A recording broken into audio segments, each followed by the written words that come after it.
ha habido un asunto que ha centrado toda nuestra atención. Yo quiero que escuchéis bien todos, porque pocas veces escucha a un policía que ha visto un ovni, objeto volante no identificado, y pocas veces se le escucha cuando además ha sido parte de su patrulla la que ha asistido a ese acontecimiento. Y además, os aseguro que hay sorpresas fuertes. Muchas más personas parece que han visto objetos extraños en el cielo en la última semana, coincidiendo con aquella historia que contábamos hace ahora 7 días. Carlos Barroso, nuestro compañero, que alertado por una llamada a la cadena SER, aquí al estudio central, salía a la ventana y observaba sobre Madrid un objeto extraño con 4 picos. Bueno, ese extraño planeta, satélite, ovni, lo que sea, porque parece que nadie tiene la verdad, ha sido visto desde muchos y muy diferentes puntos de la península y las islas. Y vamos a tener a personas desde cada punto de España hablándonos de lo que vieron. De momento escuchamos a Francisco Ellín, policía de Játiva, en Valencia, directamente y rotundamente hablándonos de lo que pudo ver con otros compañeros policías. No tiene pérdida. Hay una patrulla de policía que está ejerciendo sus labores propias de patrullaje y ven algo en el cielo que les llama la atención porque era algo que no habían visto nunca. Entonces me llaman por la emisora del vehículo y cuando voy pues me doy cuenta de que cuando veo aquello que no es el planeta Venus, aquello es un objeto, estaba bastante alto. La forma que pude visualizar con unos prismáticos pues era como si se tratase de un dedal invertido. Emanaba una potentísima luz blanca, totalmente blanca, muy radiante, y luego por los bordes despedía una especie de azulado que iba de un azul clarito a un azul más tomado, más oscuro.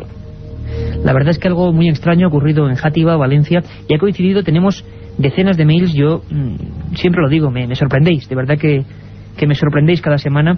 La colaboración ciudadana me ha hecho revivir, bueno, algunas cosas que ya se vivieron en su día aquí en el estudio 1 de la cadena SER, con un mítico presentador y un programa tremendo que era ese Medianoche, años 70, donde la gente era parte del equipo, y habéis demostrado de verdad con creces que sois parte del equipo de Milenio 3. Desde toda España hemos recibido llamadas al contestador, mensajes por vía correo electrónico a ese milenio3@cadenaser.com, un sinfín de historias que hacen que tengamos una visión muy completa de lo que ha pasado estos días en torno al cielo, a nuestro espacio aéreo. Tenemos en Valencia un compañero que lo conocéis de nuestro equipo y que ya ha intervenido 1000 veces y las que le quedan, porque él ha estado muy cerca del misterio. Se encuentra en la zona, en Játiva. Francisco Contreras Gil, buenas noches. Buenas noches, Iker. Buenas noches a todos los oyentes de Milenio 3. Tocado de la garganta, pero recién llegado hace unas cuantas horas de... Pero al pie del cañón. Donde está la noticia estará SER, donde ocurre el misterio estará Milenio 3. Por supuesto, compañero. Hay más de 700.000 responsabilidades para ello. Desde luego, y a cada una de ellas hay que darle lo mejor. En este caso, lo mejor, pues quizás a nivel de misterio en España ha sido este encuentro ovni. Francisco Ellín, hemos oído sus palabras. No te queremos forzar mucho, Paco, pero cuéntanos qué pasó en Játiva esa noche. Bueno, vamos a ver, Paco Ellín es la punta del iceberg, como diría el gran periodista investigador Juan José Benítez, porque creo que en estos días he recogido a lo largo de 6 o 7 testimonios de policías, y que, vamos a ver, el avistamiento o el encuentro con el misterio, con un titular que sería "Vuelven los ovnis al Levante", el retorno de los no identificados a la Comunidad Valenciana, ocurrió el 21 de noviembre, cerca del amanecer. Y fueron dos, una patrulla, como te comentaba, y como nos ha comentado a nosotros en vivo y en directo, de una luminaria, un extraño objeto no identificado, una luz no identificada. A él le llaman a base, y es cuando puede observar por esos prismáticos todo lo que pasa. Hay más testigos de ese avistamiento que estamos ahora tocando y con los que estamos hablando. Ya daremos cumplida información a través de Milenio 3, pero curiosamente, desde otra localidad muy cercana a Játiva, bueno, entre comillas, que es Oliva, otros 4 policías que estaban fuera de servicio logran filmar ese objeto que algunos, entre comillas, han especulado con que fuera la estación internacional, de lo cual si quieres hablaremos un poquito más tarde. Francisco, voy a escuchar una cosa que es importante, creo, para que la gente se haga todavía, sea más consciente de lo que se vio, de lo que se pudo filmar días después en una región muy cercana. Tendremos al testigo, al hombre que filmó ese objeto, varios objetos, es lo curioso, varios objetos, pero Francisco Ellín, como tú decías, ha sido el epicentro, digamos, la noticia que ha saltado como un resorte en los medios de Levante, y nos hablaba no solo de ese aspecto de dedal invertido, sino del extraño movimiento, y esto sí que nos ha llamado la atención, que tenía ese objeto. Vamos a escucharle, Francisco. Pudimos ver cómo aquello, pues, efectivamente se movía en vertical y volvía a subir tan rápido como descendía. No hacía ninguna maniobra de estas de desplazamiento izquierda ni derecha ni o circular. Simplemente lo veíamos descender completamente porque estaba bastante lejos de la posición. Lo veíamos, pues imagínate, aproximadamente pues una sexta parte de lo que podía ser la luna, que en ese momento lo teníamos a nuestra espalda, y era luna llena, si no recuerdo mal. Francisco, una cosa como una sexta parte de la luna llena, mucho más potente de cualquier planeta, cualquier estrella. Además coincide plenamente casi con lo que decía el compañero Carlos Barroso. Podríamos decir que tenemos también una oleada, yo decía casi humorísticamente con mi compañero Carlos, la oleada Barroso, porque a raíz de ese testimonio, al menos aquí hemos recibido, y lo vamos a tener de toda España, personas que han visto algo muy parecido. Esto fue un poquito antes, pero ese movimiento es típico, ¿verdad?, del fenómeno OVNI. El avistamiento tuvo detalles impresionantes. La observación duró alrededor de unos 55 minutos, entre 50 y 60 minutos, estamos hablando de una hora. Efectivamente, como te decía, como nos contaba Paco Yin, tenía un movimiento muy extraño, porque subía y bajaba de una forma inteligente, o por lo menos parecía mostrar inteligencia, y pues se fue desplazando por todo lo que es la costa, porque han surgido más testimonios en Murcia. Y ocurría, como te decía, el 21 de noviembre, pero no ha salido a la luz pública en varios medios de comunicación hasta hace unos días, coincidiendo en lo que puede ser una nueva oleada, con ese titular, una nueva oleada OVNI, ¿no? El retorno de los no identificados al levante español. Desde luego el caso es espectacular, sobre todo por la cantidad de informes oficiales, entre comillas, que estamos recabando. Y imagino que en pocos días podremos incluso tener hasta imágenes, ya le diremos dónde las podemos localizar y la pueden ver todos nuestros oyentes. Sí, porque al parecer Alejandro Vives, Francisco, una persona pocos días después en un lugar a unos 20 kilómetros de Játiva, en Oliva, junto con otros 4 policías, exacto, que era el que grababa. Grababan el mismo objeto que estaban viendo la patrulla de policía local de Sátiva. Pero al parecer incluso hay un detalle, Francisco, muy interesante, y que todos los que siguen el fenómeno OVNI nos darán la razón, porque al parecer luego en la filmación aparecen varios objetos y de una forma metálica muy extraña. Yo creo que podemos escuchar a Alejandro Vives, el videoaficionado que junto a sus policías graba esta observación. Creo que es un documento realmente interesante. Vamos a escuchar sus palabras. Hola, llamo de Talavera de la Reina, Toledo. Me llamo Eduardo España y suelo decir que el pasado jueves 5 de diciembre, sobre las 7 de la mañana, observé una luz, como describió el periodista Carlos Barroso. Eran como 2 luces muy brillantes que estaban pegadas con una estrella demasiado grande. Me llamó la atención y escuché el programa y me llamó la atención justo como lo escribía el periodista Carlos Barroso, pero eso fue sobre las 7 de la mañana. Una cosa, este testigo era realmente una persona que desde Talavera, era una de las listas de testigos que teníamos, había observado algo muy parecido, en las mismas fechas, pero ahora sí tenemos a Alejandro Vives, que vio algo muy parecido también, pero que lo pudo grabar, tuvo esa fortuna, desde Oliva, como decía el compañero Francisco Contreras, y que además había policías al mismo tiempo observando aquella visión. Incluso parece ser, Francisco, que hubo en ese momento hasta 20 testigos, lo comenta Alejandro Vives, en el mismo momento de la observación. Vamos a escucharle. La fecha es el domingo, desde el trabajo, que estábamos merendando, y el compañero que tengo yo de trabajo me dice, mira ahí en las montañas. Y ahí en las montañas habían, pues, 3 luces, no, me da la sensación de nubes, doradas, muy, muy grandes y muy bajitas, y estaban estáticas, quietas, ¿no? Entonces, pues yo ya, caramba, pues eso no es ningún tipo de avión, ninguna, eso está parado ahí, y qué raro. Y comienzan a moverse hacia arriba y hacia abajo, tienen unos movimientos. Y mientras yo estoy mirando a este chico, eso que filma, ¿no? Y bueno, si ya voy a avisar a más gente, y somos unas 20 personas observándolo, y después cuando nos enseñan la cámara lo que ha grabado, sale pues algo metálico, ¿no? Una especie de, en efecto, lo que conocemos como disco o tubo cromado, no sé, algún trasto que no sé lo que es. La otra realidad. Milenio 3. En la cadena SER. Aparte de gozosos, dolorosos, gloriosos, los misterios de la Iglesia son sorprendentes e inexplicables. La periodista Carmen Porter te ayuda a desvelarlos en Misterios de la Iglesia, una obra que saca a la luz los episodios más impactantes del fenómeno religioso. Exorcismos, apariciones, cuerpos incorruptos, estigmas. Misterios de la Iglesia, de Carmen Porter, publicado por Editorial Edad. La otra realidad. Milenio 3. En la cadena SER.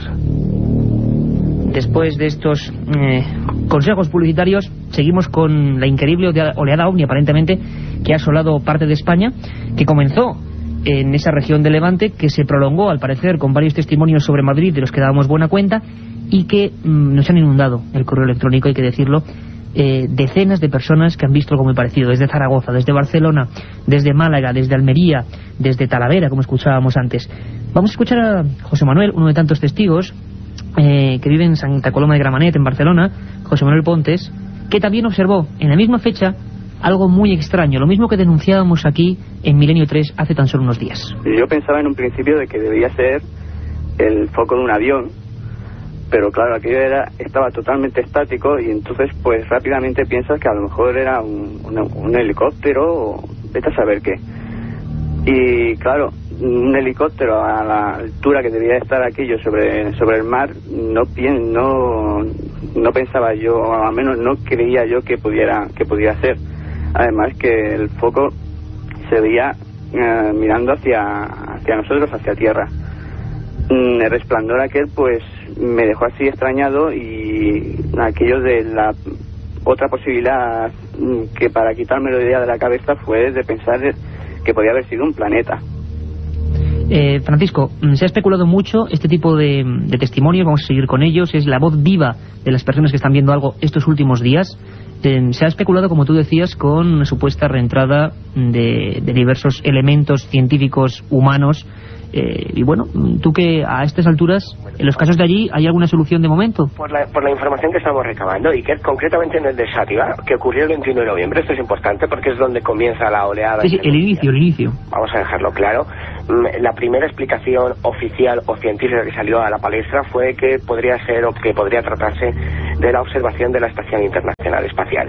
Bien, completamente descartado ya. Yo he manejado un par de informaciones, he estado hablando con diversos expertos en el tema, y estoy esperando explicación oficial, la cual ya he pedido por diversos medios. Y la estación espacial solamente se pudo ver aquel día durante 1 minuto y 16 segundos, más o menos, 1 minuto y medio, con prismáticos, y sería muy pequeñita y no tendría, por supuesto, nada que ver, absolutamente nada que ver con la observación que tuvo Paco Ellín, la patrulla, con los 2 policías locales pertinentes y el resto de personas que el mismo día, horas antes y horas después, en Oliva y en otras regiones de la Comunidad Valenciana, desde Alicante y Murcia, han podido observar. Absolutamente ninguna. Habría que estudiar la posibilidad de que fuera algún tipo de fenómeno atmosférico y que fuese una observación. Lo curioso...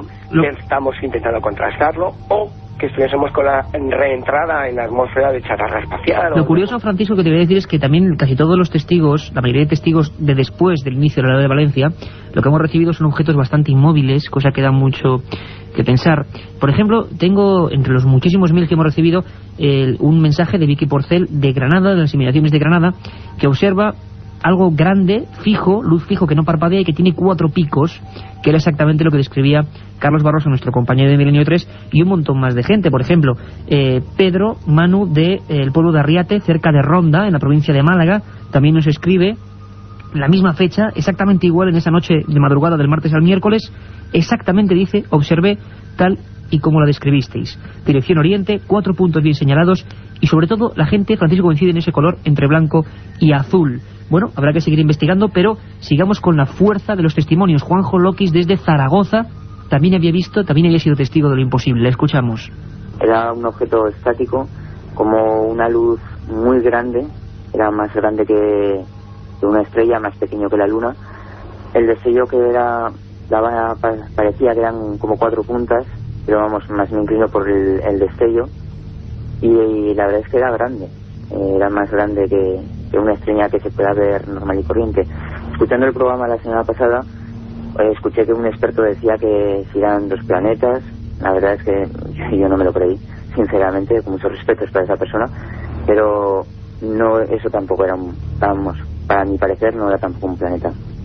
La verdad es que la hipótesis astronómica es la primera que barajamos. Parece ser que el tipo de luz, la intensidad, la fijeza, parece que no se corresponde, no había ni siquiera el movimiento típico astronómico, con algunos estudios que nos hacían compañeros como Rafael Cabello, que pensó que podía tratarse de las lunas de Júpiter. En este caso no, parece que es algo mucho más grande y tan extraño como que, por ejemplo, los policías de Valencia, de esa costa levantina, pues dijesen abiertamente que nunca habían visto nada parecido. Si te parece, Francisco, terminamos un momento este giro por España. Luego quiero preguntarte un par de cuestiones, a ver a ti a qué te suena todo esto, tú avezado en perseguir este misterio por toda la piel de toro.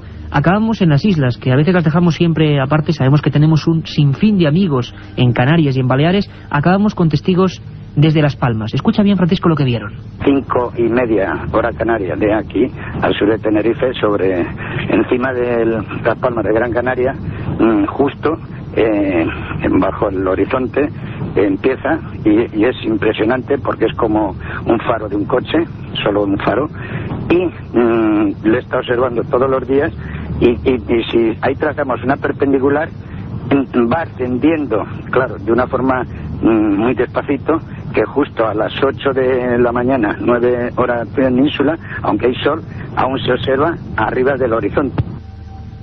Francisco, todo tipo de testimonios, todo tipo de personas, nos hemos visto invadidos por la gente que parece que, bueno, que vivimos esos momentos concretos de oleadas que hubo hace ya mucho tiempo, que nos habíamos olvidado de ellos. Bueno, seguiremos indagando.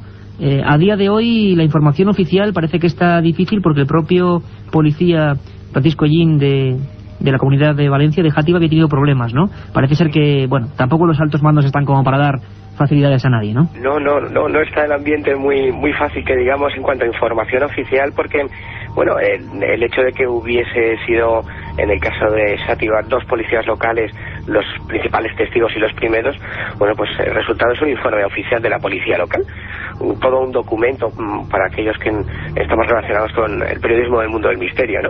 Bueno, pues ese informe parece que no quiere salir a la luz, o no quieren que salga a la luz, y yo estoy pendiente de ello. Las autoridades en la Comunidad Valenciana parece que han corrido un tupido velo y no quieren pasar más allá de lo que es el testimonio directo, ningún papel oficial. El martes, te doy datos precisos, voy a quedar con el jefe de la policía local de Xàtiva, Enrique Gómez. Vamos a ver qué pasa en ese encuentro, y espero que la semana que viene, sin falta, todos los oyentes de Milenio 3 tengan la narración en directo de ese atestado oficial de la policía local, en la que se describe como 2 agentes, 2 miembros de las fuerzas de seguridad del Estado, ven lo imposible: el retorno de los no identificados a la Comunidad Valenciana y al resto de España, por lo que parece desde el 21 de noviembre. Francisco, Talavera, Málaga, Zaragoza, Ronda, Barcelona, Madrid, Almería. Bueno, nos hemos visto un poco sobrepasados. Seguiremos investigando, compañero, y allí donde tú estás, que se ha producido el caso, vamos a decirlo así, incluso con una evidencia gráfica, una filmación, esperamos toda tu información. De momento los ovnis, como tú has dicho, parece que vuelven, que regresan. Un abrazo fuerte, compañero. Las palabras textuales de Jesús de Nazaret. Menudo reto y menudo misterio. Como siempre decimos en este equipo, la realidad suele superar con creces a la ficción. La película Estigmata, hace unos años, recreaba las conversaciones de 2 investigadores vaticanos en torno a los problemas tremendos que generaba en la frontera del siglo XXI la aparición de quizá las palabras textuales de Jesús de Nazaret, y la sorpresa de que éstas no se parecían mucho a lo que había impulsado la Iglesia durante tanto tiempo. Polémica, realidad, ficción. Nosotros, por supuesto, no tenemos ninguna verdad, simplemente ponemos un interrogante, ese símbolo, en torno a una de las figuras más importantes de todos los tiempos. Programación especial en estas fechas especiales de Milenio 3 aquí en la cadena SER. ¿Quién no ha oído hablar del documento Q? Y si no lo habéis oído hablar, pues vamos a contarlo hoy con todo tipo de detalles. ¿Quién no ha oído hablar del Santo Grial? Este imagino que será mucho más conocido. Pero es conocido que en Valencia, según los expertos, está el que probablemente sea el cáliz de la última cena. ¿Quién no ha escuchado alguna vez historias sobre el Titulum Crucis? Ese cartel mortuorio escrito en 3 lenguas, en 3 idiomas, que parece ser presidió la crucifixión del Monte del Calvario.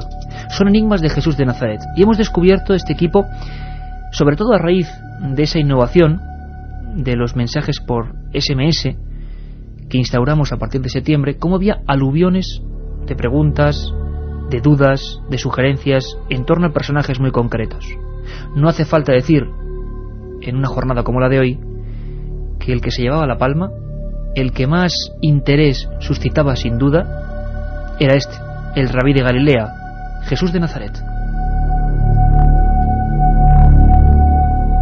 Milenio 3. Periodismo de lo desconocido. En la SER. Carmen Porter, ¿cómo estamos? Pues muy bien, aquí queda encantada de compartir pues fechas tan señaladas con nuestros oyentes, cómo los íbamos a dejar, y luego Katia nos contará, porque vamos a tener una semanita con mucho Milenio 3, con mucho misterio y muchas curiosidades. Me decía nuestro jefe Marino Revilla, me decía, la semana de Milenio 3, programas para todos los gustos y por supuesto muy distintos de los que cada viernes a la 1:30 y cada domingo a las 3 de la madrugada realizamos para todos vosotros. Distintos en el contenido, iguales por lo menos en el espíritu, en el de seguir arrojando luz o por lo menos mostrar documentos para la polémica de algunos temas asombrosos. La Navidad, por supuesto, va a traernos muchas sorpresas. Por supuesto también estará todo el equipo, Katia Rocha, Carlos Barroso, Carmen Porter, vuestro Iker Jiménez y en la nave del misterio, a los mandos, nuestro compañero Noel Calero. El documento Q y los textos de Nag Hammadi. Ya hablamos en su momento, hace un año, como decíamos, de esa especie de textos que ponían en tela de juicio muchas de las cosas que damos por sabidas en torno a Jesús y lo que fue su vida. Los especialistas dicen, afirman, aseguran que realmente los evangelios canónicos, los oficiales, los que no se apartaron a raíz, sobre todo, del siglo III, pues eran versiones directas y que luego fueron mitificándose otras. Al mismo tiempo, hay otros estudiosos de la Biblia y de los documentos sagrados que afirman también que fueron absolutamente certeros y que daban una imagen de Jesús completamente desconocida. Yo pocos temas conozco que causen tanto estupor siempre que lo hemos comentado como los evangelios apócrifos. Y dentro de los evangelios apócrifos, que hay muchísimos y haremos algún programa especial, vamos a irnos en un día como el de hoy a uno muy concreto. Se llamó el Quinto Evangelio, documento Q. Se pensó que eran las palabras directas y vivas de Jesús sin ser interpretadas por ningún cronista, por ningún evangelista. Era él mismo dirigiéndose con palabras crípticas muy extrañas. Carmen, todo ocurrió en el desierto de Nag Hammadi, creo que en 1945, ¿no? Efectivamente, Iker, en diciembre de 1945, 2 campesinos egipcios se encontraban buscando fertilizante para sus campos en un lugar del Alto Egipto conocido como Nag Hammadi. En un movimiento de su pala, uno de ellos golpeó un objeto. Se trataba de una tinaja de terracota, donde había unos libros encuadernados en piel de gacela.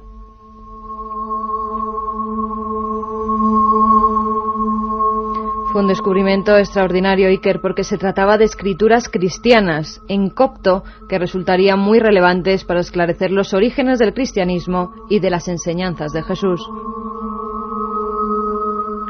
Hubo sectas, grupos escindidos, personas que oraban en las cuevas, y en esas cuevas, en esos desiertos preñados de misterio, se encontraron hace muy poco tiempo. Si miramos la historia, eso es apenas la siguiente manzana en el pasado. Año 45, unos campesinos y unos documentos. Escuchadme atentamente y he de decir que pedimos disculpas si alguien puede sentirse herido. Son los documentos que se han publicado en cientos de trabajos universitarios. Ahí están, para la polémica, para que los discutamos. Y yo comprendo que en un día como hoy puedan resultar incluso ofensivos para mucha gente. Pero es lo que ponía en esos datos, que para muchos especialistas son las únicas palabras dichas realmente por Jesús, sin filtraciones previas.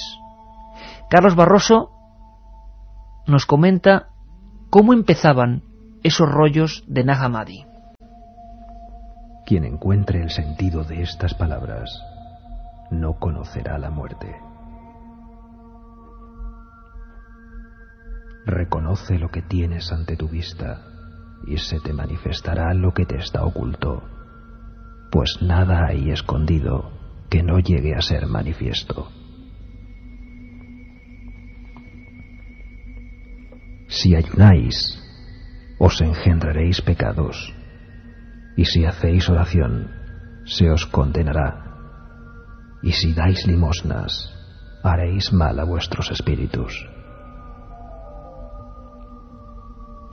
Quizá piensan los hombres que he venido a traer paz al mundo, y no saben que he venido a traer disensiones sobre la tierra, fuego, espada, guerra.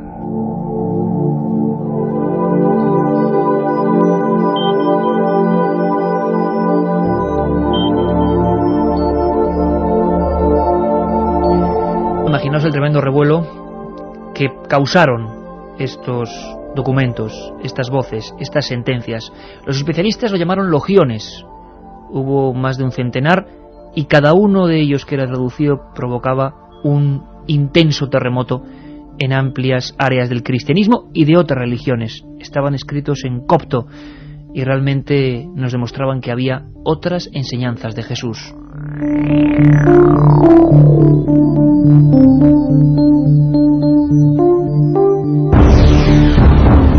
Para aproximarnos un poco más a estos documentos tan cruciales, al parecer, como los de Nag Hammadi, tenemos a nuestro compañero de este equipo, el que siempre nos revela la otra historia, la historia perdida. Así se titulan sus dos libros de magnífico éxito, La historia perdida 1 y La historia perdida 2, del Archivo del Misterio, de Daf, y habla, intuye, nos comenta cosas que realmente tienen mucho que ver con este puzzle extraño encontrado en el desierto egipcio en el año 45. Él, por supuesto, es Nacho Ares, director de la prestigiosa revista de arqueología. Nacho Ares, amigo, ¿cómo estás? ¿Qué tal? Muy bien, ¿cómo estáis? Nacho, documentos de Nag Hammadi, ¿nos revelan o nos muestran a otro Jesús de Nazaret al que no conocíamos? Pues sí, yo creo que una figura totalmente diferente y que se sale de lo que es el esquema básico que uno puede tener a través de los 4 evangelios del Nuevo Testamento, ¿no? De Mateo, Marcos, Lucas y Juan. Y sobre todo porque es en resumidas cuentas, lo que persigue la secta cristiana de los gnósticos, que es un grupo religioso, es quizás también totalmente diferente a lo que perseguían otras sectas similares en la época, y que por eso precisamente los gnósticos en su momento fueron perseguidos, ¿no?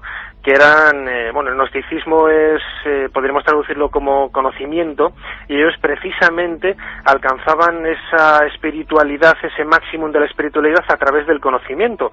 Y como hemos podido escuchar en la entradilla, ahora leída por Carlos Barroso, en algunos de estos pasajes encontrados en 1945 en las lomas de Nag Hammadi, en el Egipto Medio, pues podemos encontrar citas y argumentos que nos hablan de una serie de personajes que seguían a un Jesús de Nazaret totalmente diferente, como decía antes, a ese Jesús tan piadoso, tan benévolo y mucho más pragmático que podemos encontrar en el Nuevo Testamento. Nacho, mucha gente se lo pregunta, parecen enseñanzas realmente, en algunos casos vamos a escuchar otra remesa de frases o de logiones que se contradicen, ¿no?, con la teoría oficial, y hay muchas personas que están diciendo que Jesús de Nazaret, en esos documentos al parecer muy próximos a él, realmente no habló de una iglesia concreta o de una fundación estricta como parece que se constituyó, sobre todo a raíz del medievo. Siguen siendo polémicos, siguen motivando entre los arqueólogos, especialistas, paleógrafos, que son los que investigan las antiguas escrituras, siguen siendo polémicos, están la gente más a favor de ellos, siguen estando un poquito prohibidos en los círculos más ortodoxos. ¿Cómo es actualmente la situación de los documentos de Nag Hammadi? Hombre, los documentos de Nag Hammadi, como cualquier fuente que proviene de la antigüedad y que nos proporciona información sobre, en este caso, lo que existió en el Oriente Próximo hace 2000 años, pues es de un valor incalculable, y siempre desde un punto de vista científico, alejándonos de lo que son las ideas religiosas, morales, etcétera, ¿no? Que es precisamente lo que se tiene que hacer con este tipo de documentos, verlo un poco con una mentalidad abierta y ceñirse un poco a lo que nos cuentan los textos. Pero sí que es cierto que no solamente los textos de Nag Hammadi, sino otros textos religiosos relacionados con los orígenes del cristianismo, pues se salen totalmente de lo que es la imagen del Jesús que nosotros conocemos, y sobre todo de la imagen del cristianismo que nosotros tenemos a través del Antiguo y del Nuevo Testamento. Sobre todo porque hay que pensar que no es una religión nueva, que nace con la aparición del Mesías, de Jesús de Nazaret, sino que el cristianismo, y es algo que en la actualidad acepta y aprueba cualquier tipo de teólogo, ya sea creyente o no creyente, es una recopilación de creencias de la época adaptadas a unos nuevos propósitos, en este caso religiosos y políticos, que eran los que manifestaba Jesús de Nazaret, y que encauzaron sus caminos en lo que luego Santiago, que es para muchos el verdadero fundador de la Iglesia que hoy todos seguimos, pues consiguiera los grandes esquemas, los grandes pilares de la religión que hoy todos conocemos. Pues para agregar más leña al fuego, porque imagino que algunas de estas frases, y son muchísimas más, por supuesto, pueden causar, como decíamos, ciertas ampollas, ciertas heridas, vamos a escuchar otros de esos logiones. Como decimos, ni quitamos ni añadimos, simplemente ponemos el interrogante. Ahí están, absolutamente comprobados, y lo único es ver exactamente en qué fecha fueron escritos, qué verosimilitud pueden tener, pero están absolutamente autentificados. Nuevas frases de esos extraños evangelios, o esas frases de Jesús, de ese evangelio de Nag Hammadi de Santiago. Lo escuchamos en la voz de Carlos Barros. Donde quiera que hubiese 3 dioses, dioses son. Donde quiera que haya 2 o 1, con él estoy yo. A quien tiene en su mano se le dará, y a quien nada tiene, aun aquello poco que tiene, se le quitará.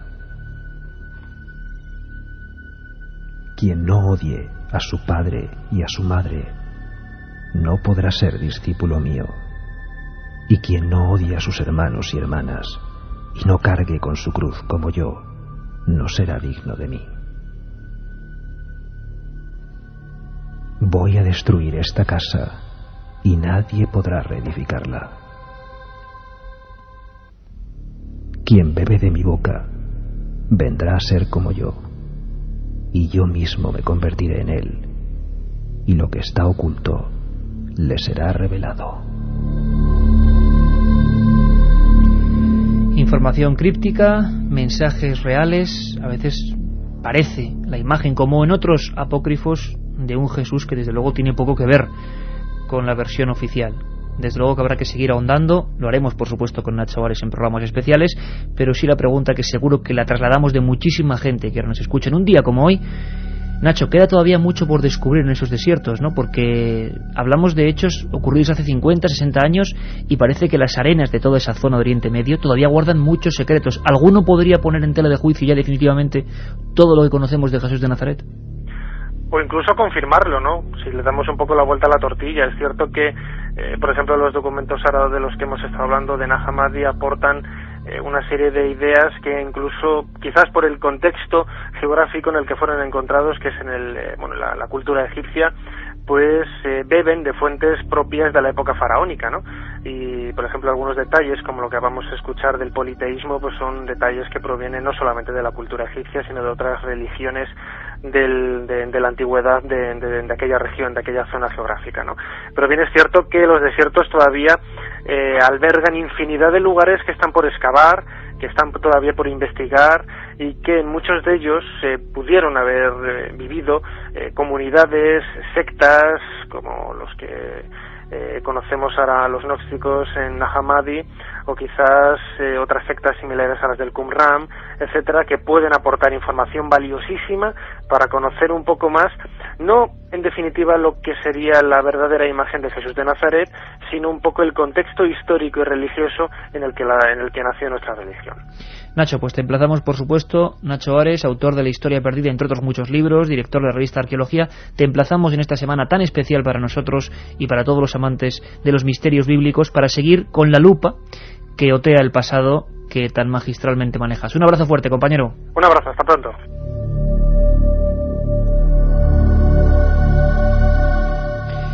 Carmen, ¿y del Grial? ¿Cuánto nos han preguntado del Grial? Hay que decir que haremos programas especiales de cada una de estas cosas, pero hoy había que dar una pincelada, ¿no? Pues sí, porque las peticiones son muchas y muy variadas, pero sobre el Santo Grial pues nos llegaron muchas cuestiones, muchas dudas. Hay gente que nos preguntaba si era cierto que se encontraba en Valencia, que lo teníamos aquí en España, que habían oído que también por el resto del mundo hay otros santos griales. ¿Cuál era el verdadero? Pero el de la Catedral de Valencia pues es uno muy especial y al parecer, si ese fuera el Santo Grial, sería el auténtico. Si quieres te cuento un poco la historia de esta copa. ¿Te parece que antes escuchemos cómo revivía ese momento? Para que, bueno, todo el mundo sabe lo que es el Grial, ¿no? Aunque algunos piensan que el Grial era un linaje de Cristo. Bueno, de eso hablaremos también. La película que quizá más fama ha tenido, de todas las que se han hecho de Jesús de Nazaret, se llamaba Rey de Reyes. Mira, Carmen, vamos a escuchar todos muy atentamente. Bendito seas, Dios y Señor nuestro, Rey del universo, que creaste la vid y el vino.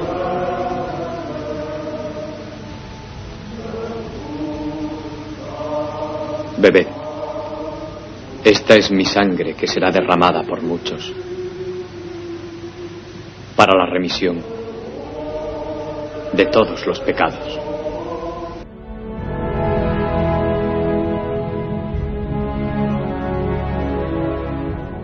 Esa copa, posiblemente pobre en aquel lugar, que ha motivado todo tipo de persecuciones, de investigaciones, de cruzadas.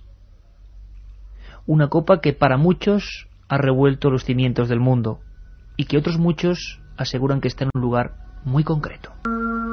El Grial, la copa en la que según la tradición bebieron de ella Jesús y sus discípulos, no estuvo siempre en la Catedral de Valencia. Desde su llegada a España estuvo en lugares como el monasterio ostense de San Juan de la Peña. Se calcula que fue labrada en un taller de Palestina o Egipto entre el siglo IV a.C. y el primero de la era cristiana. La primera referencia al Grial en la tradición cristiana se debe a Antonio de Piacenza y data del siglo VI. Habla de un recipiente de ónice.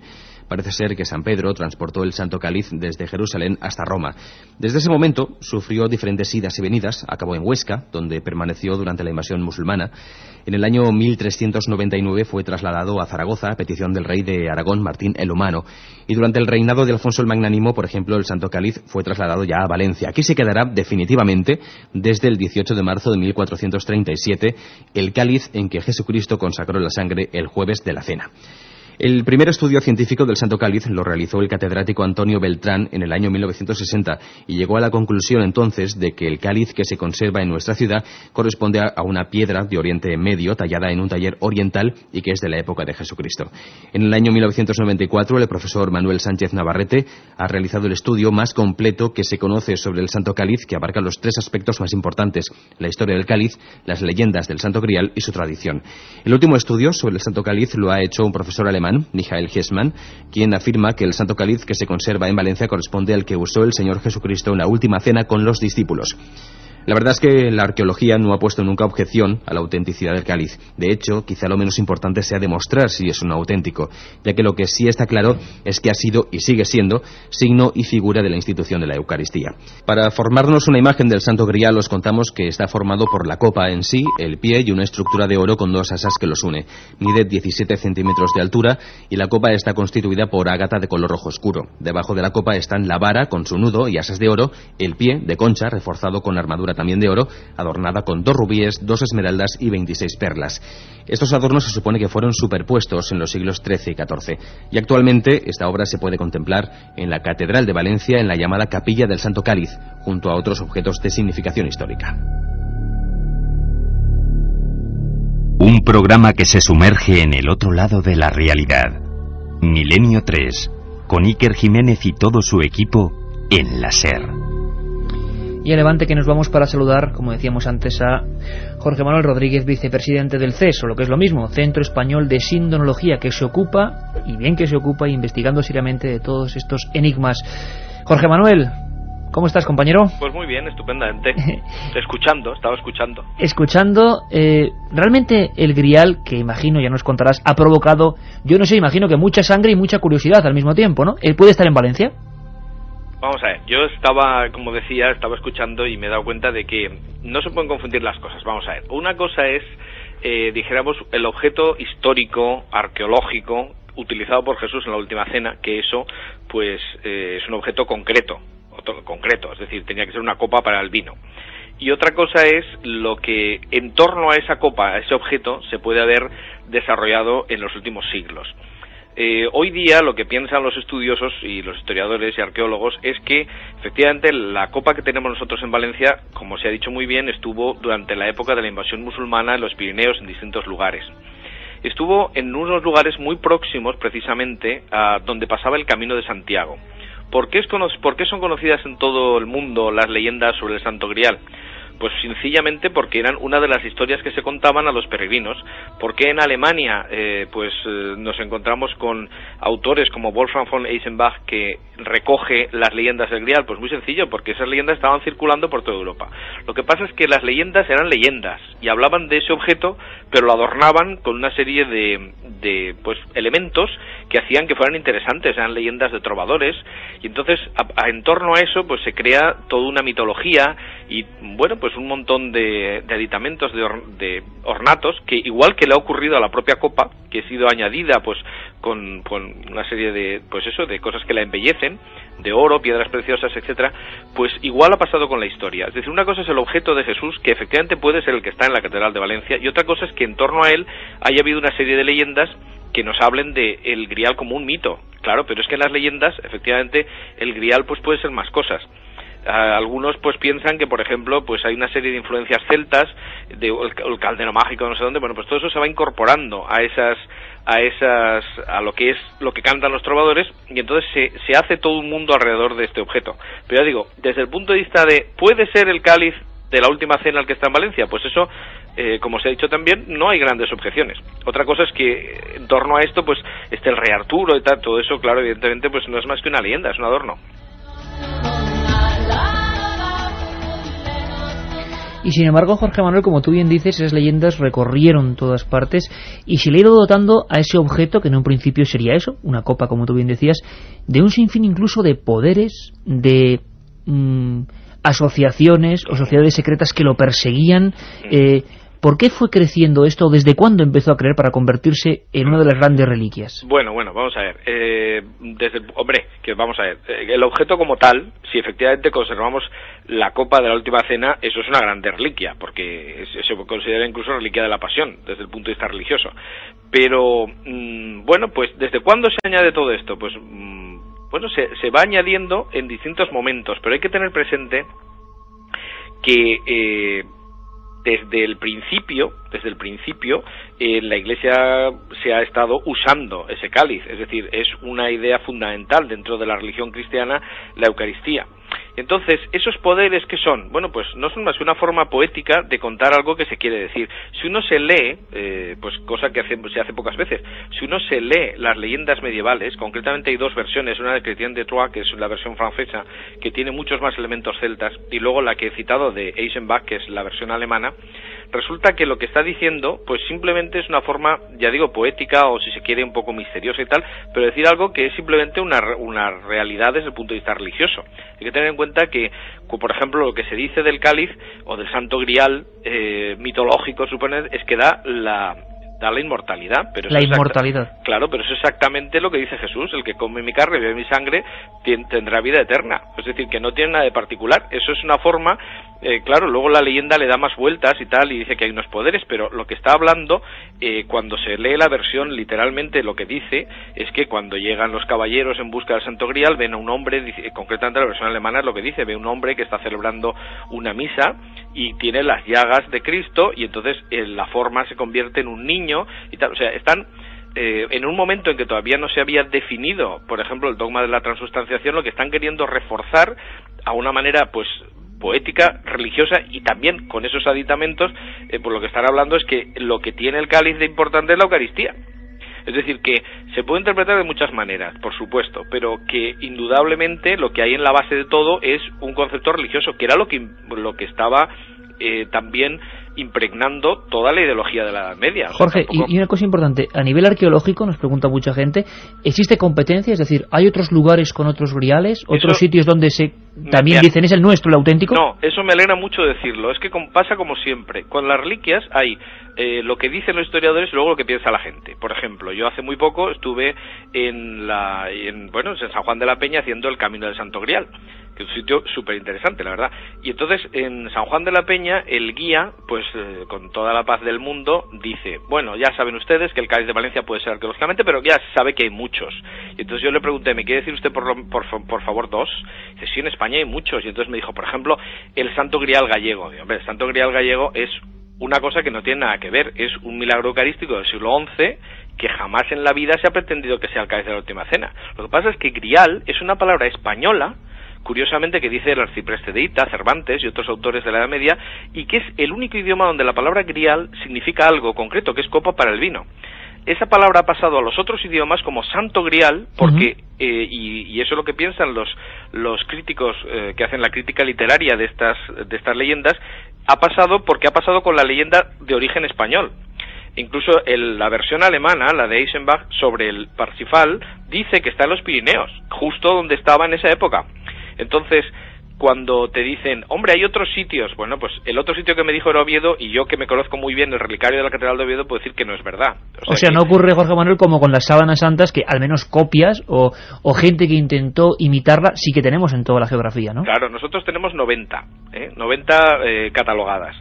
Pero todas, absolutamente todas, dicen copiada del original que está en Turín, copiada del original que está en Chambéry, copiada... Es decir, eso, en contra de lo que la gente piense, la Iglesia siempre ha tenido mucho cuidado en distinguir lo original de las copias. En el caso del Santo Cáliz, lo que hay es atribuciones populares, pero cuando uno se va al archivo, que es lo que tiene que hacer, cuando uno se va al archivo del sitio correspondiente, le dicen, no, esto es un regalo de Carlomagno. Pues muy bien, ya se sabe que no es el cáliz de la Última Cena. Se decía, no, hay un cáliz que puede ser el de Antioquía, que está en el Museo Británico. Bueno, el cáliz de Antioquía es de plata y tiene la cara de Jesús y de los 12 apóstoles alrededor. O sea, eso es absurdo. Entonces, es una bobada pensar que Jesús utilizará una copa con su cara y con los de alrededor. O sea, sí, desde luego sería. Pero claro, la gente que dice esto no ha visto nunca de lo que está hablando. Entonces, hay que tener un poco de cuidado. Por ejemplo, una cosa muy interesante que sí está en el Museo Británico son copas de factura exactamente igual, son vasos murrinos que están datados en el año 50 después de Cristo, que son idénticos al que tenemos nosotros en Valencia, y sobre los que evidentemente nunca se ha dicho que sean el cáliz de la Última Cena, como sí se ha dicho siempre de este. Ahí está el misterio. En Valencia, una pieza que desde luego hay que dedicarle mucha más extensión, pero al menos para que todos tuvierais una pincelada concreta de lo que aquí al ladito, en Levante, pues tenemos una auténtica joya sobre la que habrá que seguir indagando. Muchas gracias, Jorge Manuel, por estar con nosotros, vicepresidente del Centro Español de Sindronología, y seguiremos indagando, te lo aseguro, muy de cerca este tipo de reliquias.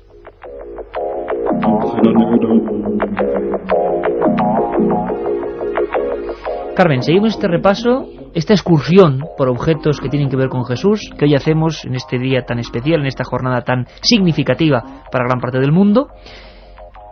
Titulus Crucis o Titulum Crucis, otro gran misterio, y este me da a mí la impresión mucho menos conocido, ¿verdad? Pues yo creo que sí, aunque en un principio a todos nos suele esa inscripción INRI, porque a todos nos sonará de verla en cementerios, de verla en crucifijos, muy pocos, y yo era la primera que desconocía de qué se trataba, qué era ese INRI y por qué se ponía debajo de las sepulturas o en las sepulturas. Y resulta curioso, Iker, porque si quieres damos lo que significa primero ese INRI, Iesus Nazarenus Rex Judaeorum. Sí, Jesús el Nazareno, rey de los judíos, ¿no? Efectivamente, Iker. Pero pues lo que muy poca gente sabe es que está escrito en los diferentes idiomas. La gente, claro, simplificaba el INRI, ¿no? Sí, porque si no decir toda esa frase y en 3 idiomas diferentes sería complicado. Para que se hagan una idea, los oyentes, se trata de un tablón de madera que el reo tenía que llevar colgado al cuello. En él estaba grabado el motivo por el que iba a ser condenado. Después, ese madero se colocaba en el palo vertical de la cruz donde iba a ser crucificado, y una vez ya muerto ese preso, pues se le bajaba junto con el madero y se enterraba con él. El título Crucis, tú hiciste además un reportaje sobre él y nos habló mucho y muy bien de ello el padre Guijarro. Pues luego, según los análisis que se han realizado de ese tablón, al parecer puede datar de la época de Jesucristo. En primer lugar dicen que es del primer tercio del siglo I. O sea, coincidiría perfectamente con el momento de la crucifixión. E historiadores como Gelasio de Cesarea relataban en sus escritos cómo la emperatriz Helena, madre de Constantino, halló el titulus en la cueva donde supuestamente había sido sepultado Jesús. La mujer seccionó en 2 partes el madero, una de ellas se quedó en Jerusalén y la otra fue llevada a Roma, donde por miedo a que fuera destruida se emparedó en la basílica. Ya en 1492, durante la restauración del templo, fue hallada esa porción de madera, Iker.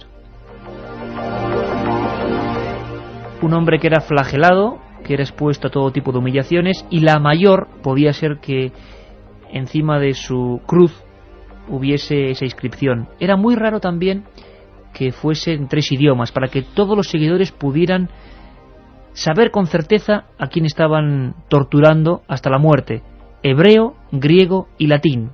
Esa frase, el INRI, el de Jesús, el Nazareno, rey de los judíos, en los 3 idiomas. Y una investigación apasionante sobre ese tablón que se cerró en su día, en el año 331, ese tablón que se conserva en la Basílica de Roma, en la Santa Croce in Jerusalén. Una de las reliquias menos conocidas, más sombrías, y que sin embargo pudo ser testigo de ese momento histórico en el año 33 de nuestra era. Una foto aquí en el estudio 1 de la cadena SER, siempre en penumbra, pero hoy con una sensación muy curiosa, porque esto no es terrorífico ni mucho menos, sí es curioso, es arqueología, pero también es fe para mucha gente. Es un tablón muy roído, lógico, fue encontrado allá entre los siglos 3 y 4 de nuestra era, según cuenta la tradición, por Helena, en un lugar donde se dejaban las cruces, las sogas, los objetos macabros de los ajustizamientos mortuorios.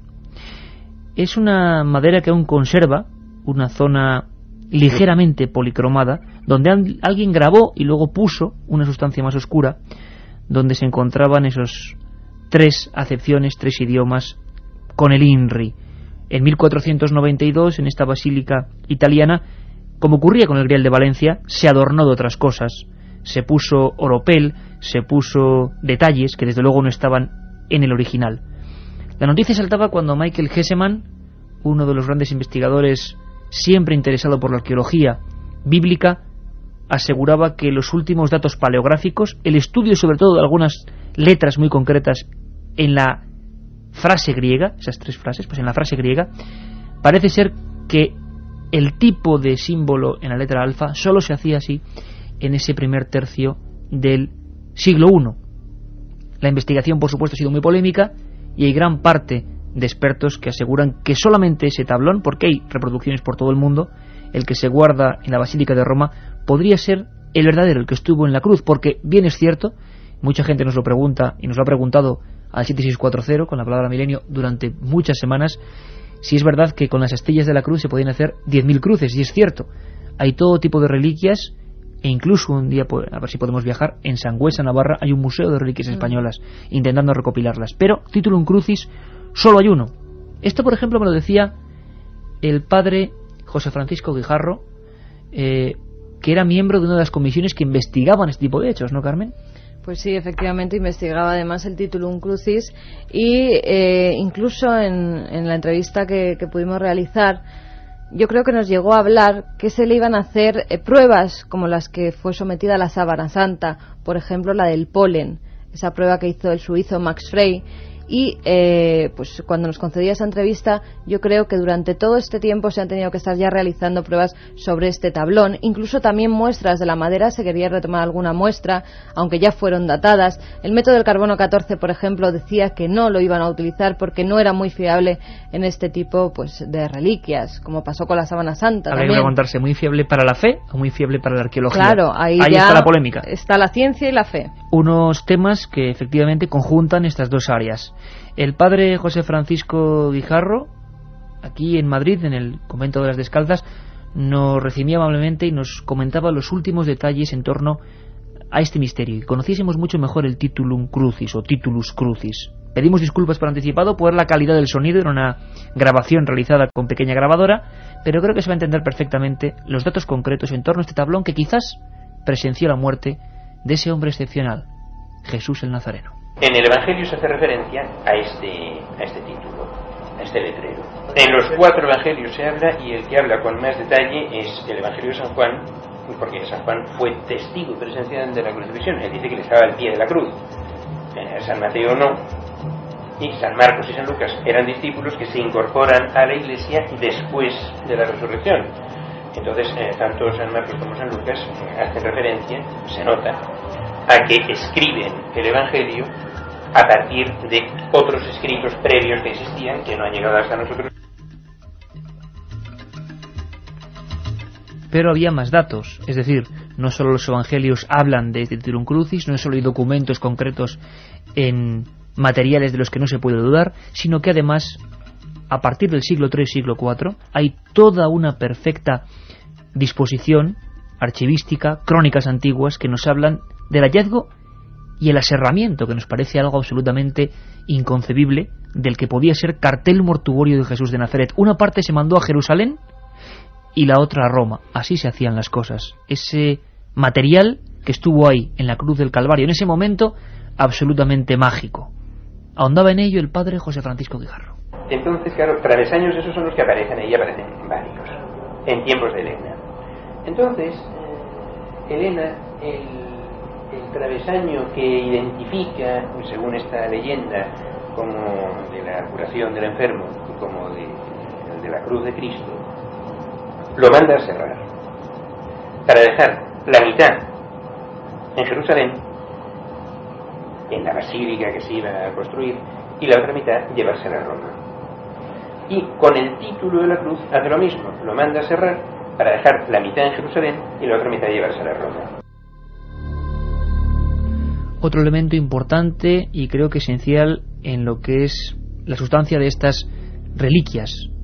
Decían, Carmen, que el título curaba y que una de las cruces, la que tenía este trozo de madera con estas 3 inscripciones, curó a una serie de enfermos. Es algo típico y tópico de las reliquias que se consideran verdaderas, ¿no? Sí, es algo muy, muy normal, y las tradiciones cuentan que todas estas reliquias pues tienen en cierto modo algún poder de curación o poder milagroso. El Titulum Crucis no iba a ser menos, y también desde el siglo IV se hablaba pues de que quien tuviera contacto, su piel tuviera contacto con este madero, sanaría de las enfermedades que tuviera.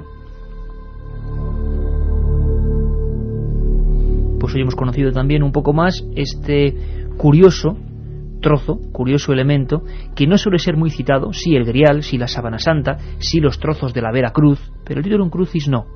Así que hoy era la hora de sacarlo un poco en sociedad, como decimos en Milenio 3, arrojar luz sobre su superficie. Un programa que se sumerge en el otro lado de la realidad. Milenio 3, con Iker Jiménez y todo su equipo en la SER. Documento Q o frases que supuestamente dijo Jesús y sobre las que la arqueología investiga, encontradas en el desierto. El grial, que estuvo presente en la última cena y que parece que se oculta en Valencia.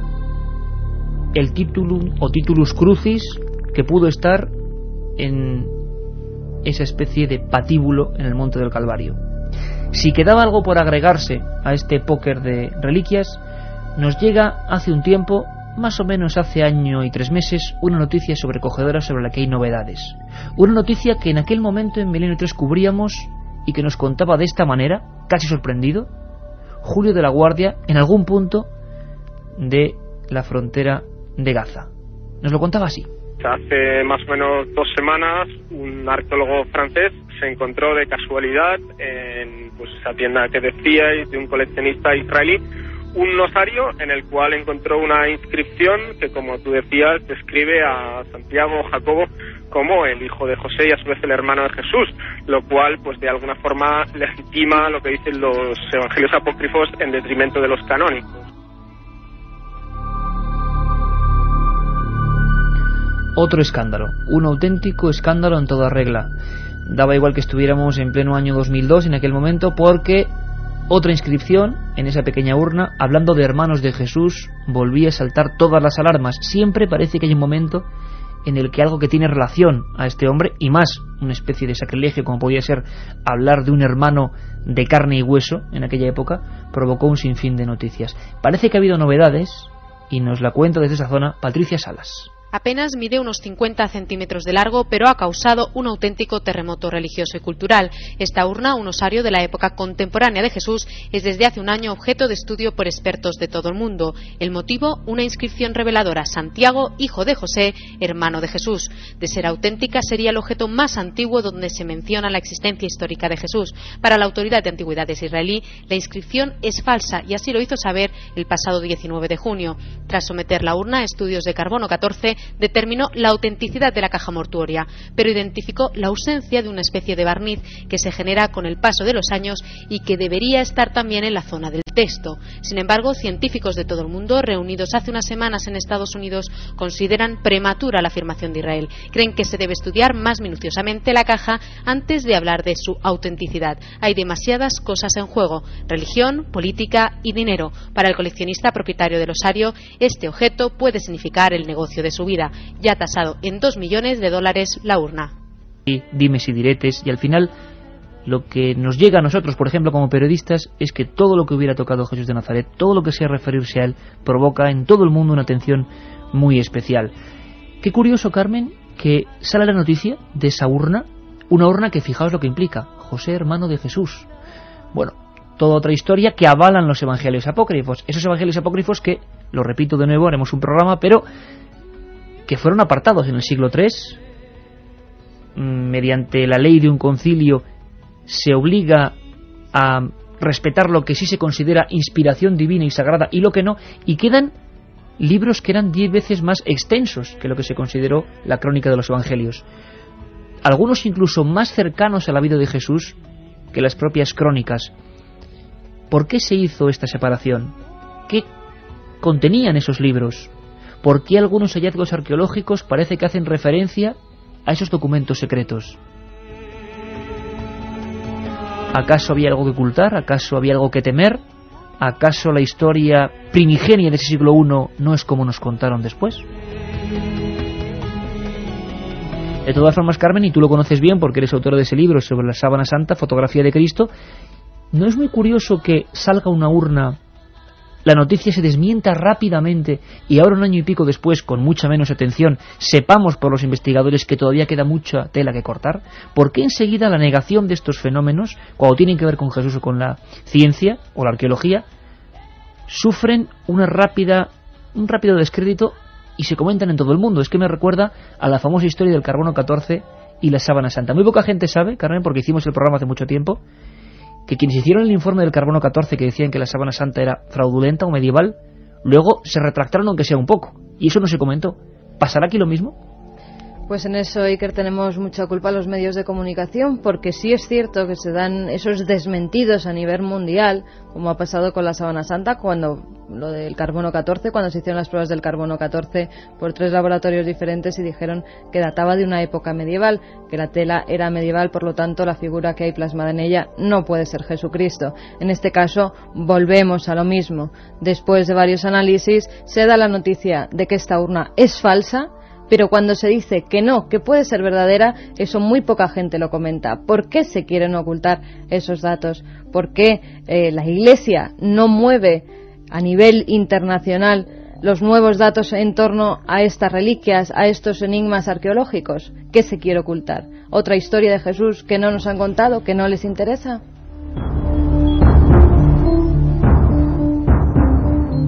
Pues se lo preguntábamos a un buen amigo de este programa, catedrático de Historia, un hombre que es César Vidal, que ha impartido clases en España y en América y ha visto la diferencia también de trato que hay con estos temas. Muchos de los grandes investigadores de estos enigmas son norteamericanos, pero César Vidal es un hombre bastante escéptico. Sin embargo, nos dejó alucinados cuando nos habló de qué pruebas había arqueológicas y teológicas sobre la presencia de hermanos de Jesús de Nazaret. Ya sabemos que esto es meternos en camisa de 11 varas y quedaría para muchos programas, como yo siempre digo.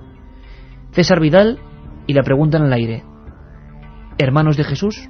Sin descartar, porque en fin es una hipótesis posible, que efectivamente la urna, el osario, tenga algo que ver con Santiago o Jacobo, el hermano de Jesús, pues tampoco tenemos una certeza absoluta, ¿no?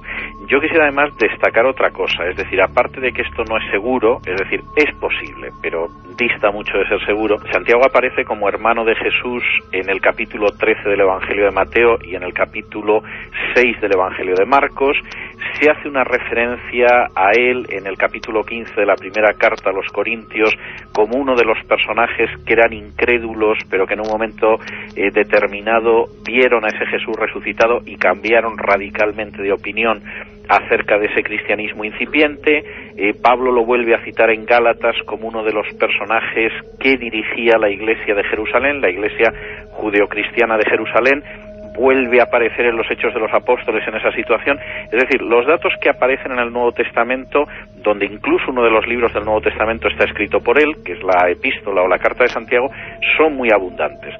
Pues ahí estaba don César Vidal, y ahí estaba este pequeño recorrido de 1 hora intensa en un momento muy concreto sobre otras cosas que no se cuentan de Jesús. Documento Q, Santo Grial, Titulus Crucis. Domingo 28 de 10 a 11 de la noche también, curiosidades de la Navidad. Y miércoles 31 de 3 a 4 de la tarde y de 10 a 11 de la noche, un resumen de lo mejor de lo que llevamos de temporada. Programas muy especiales para todos vosotros que sois especiales en estas fechas, desde luego fuera de lo común.